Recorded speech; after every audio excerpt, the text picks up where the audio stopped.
changing your life one story at a time. This is the Chicken Soup for the Soul podcast with Editor-in-Chief Amy Newmark. Hey, it's Amy Newmark with your daily dose of Chicken Soup for the Soul inspiration. It's Friend Friday, and it happens to be the 15th anniversary of 9/11 this weekend. And so I have a very special guest today to talk about that. Her name is Corinda Carfora, and she has quite a tale about what she did after 9/11. So welcome, Corinda. Hi, Amy. Thank you for having me. Happy to have you on. Corinda is a very interesting person because her passion and her avocation is singing. She's an amazing singer who studied singing professionally and has done a lot of professional singing. But singing doesn't always pay all the bills. And her other passion is books. She's been in the publishing industry for more than 25 years. And she has worked at various large firms, including Simon & Schuster, which is our distributor.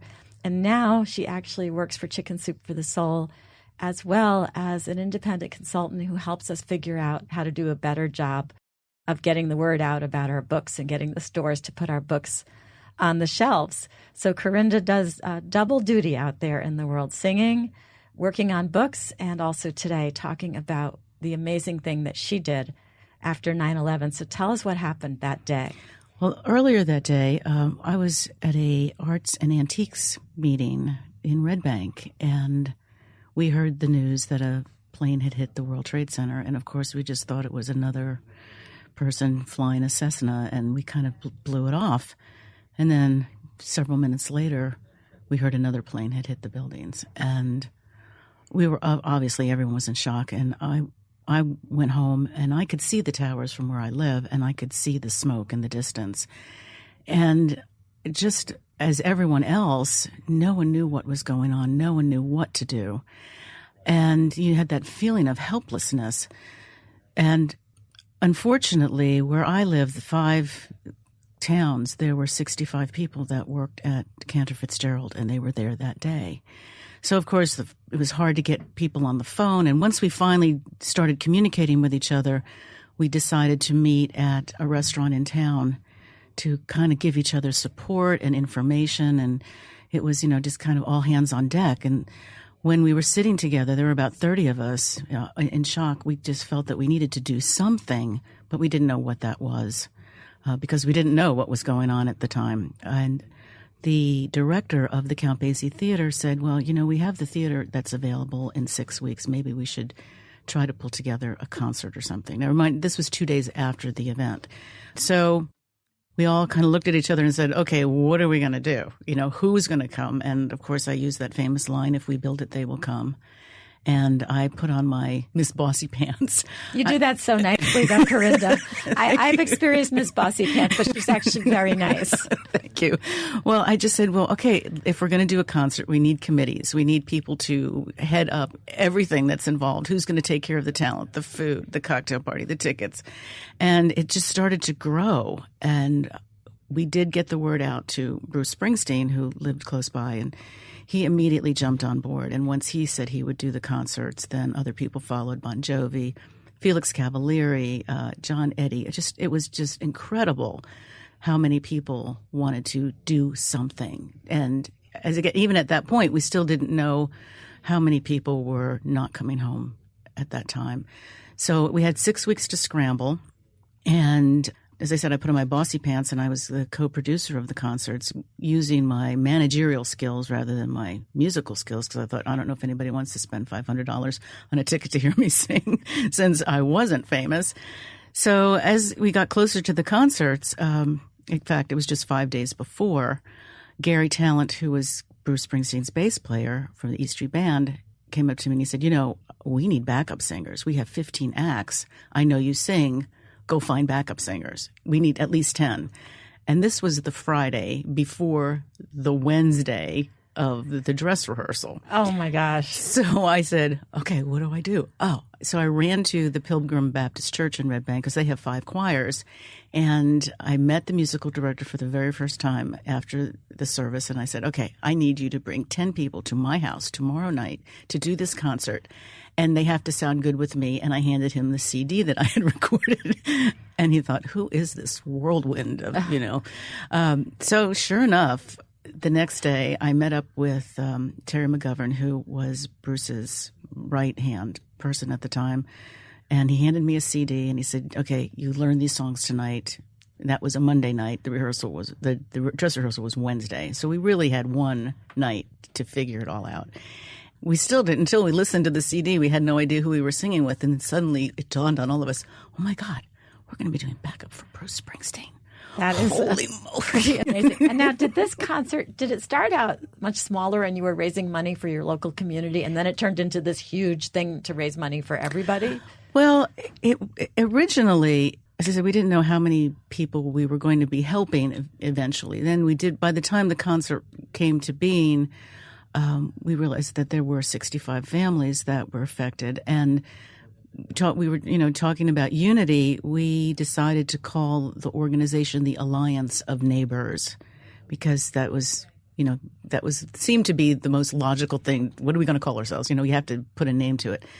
And then the backup singers ended up being called the Alliance Singers. But the purpose was, yes, to raise money, but I think more importantly to raise people's spirit and make people feel that they weren't alone in this, and that even if you didn't have a family member who was lost that day, you lost a piece of yourself.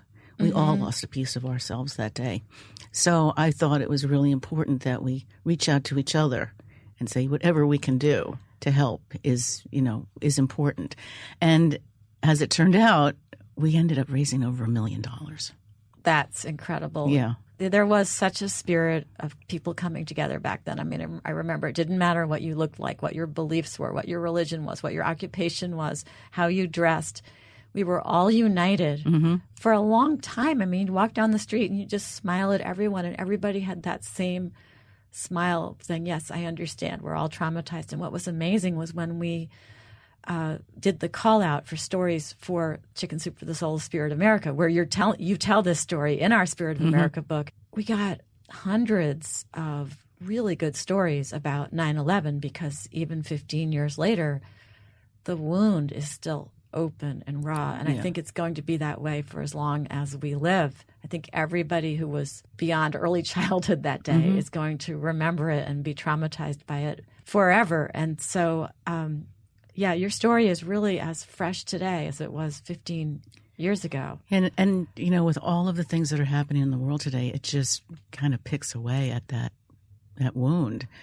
I mean, empathetically, you feel these other people in pain, people in Nice, in Paris, that, it's just something you just never would have expected to happen. So as we moved along with the concerts, it just grew, and then it was televised on Comcast. And as I said, it had a life of itself.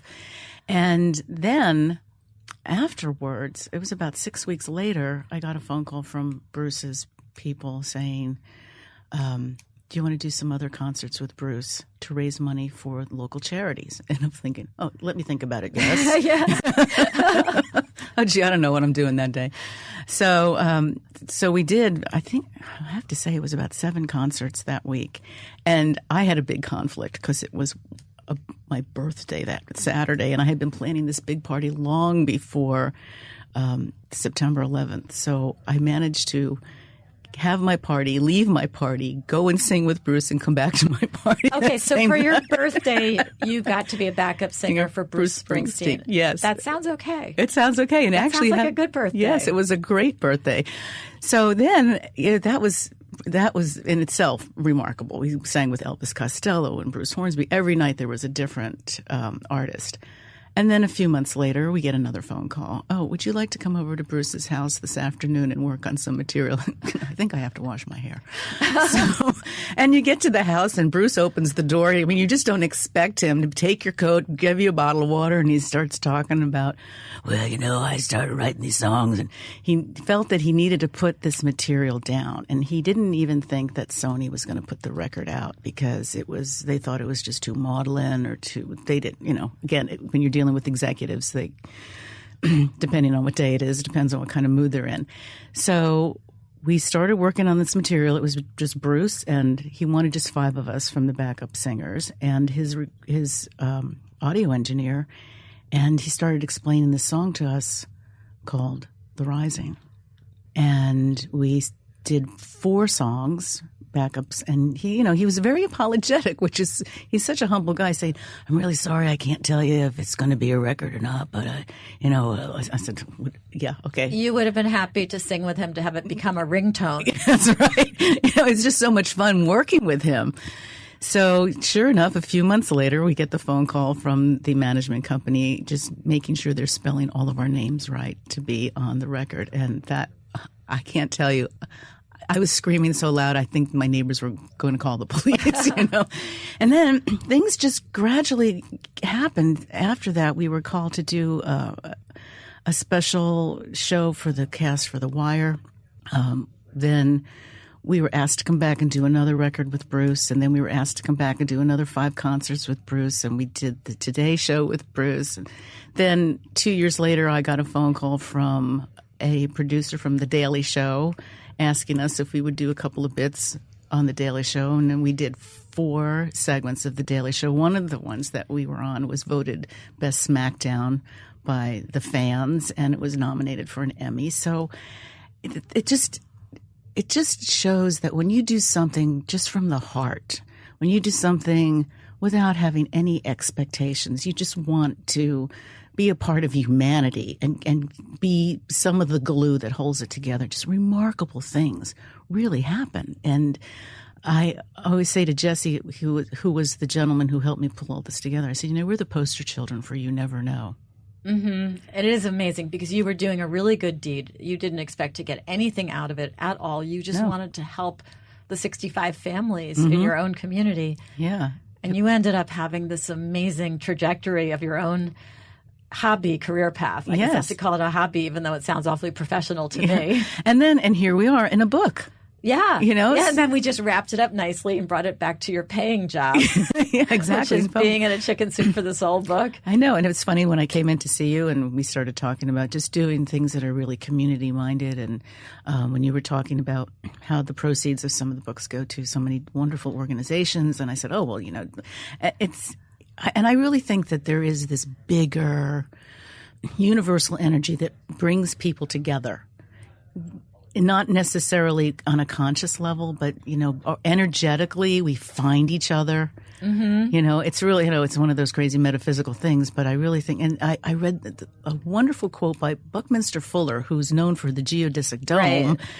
You would never have expected him to say that love is metaphysical gravity.